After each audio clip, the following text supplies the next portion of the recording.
Welcome to Eat Every Slice.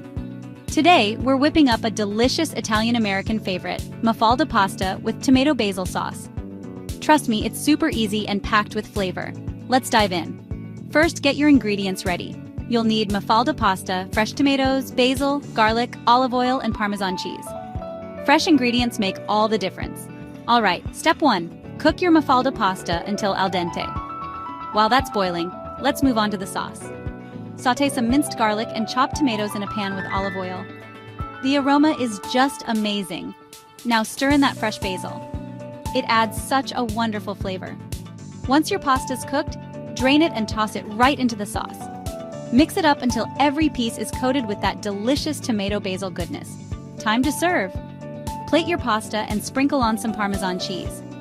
Doesn't that look incredible? Perfect for a cozy dinner at home. For the full recipe and more, visit eateveryslice.com. And don't forget to follow us on Instagram and Facebook for more tasty recipes. Thanks for cooking with me today. Enjoy your meal.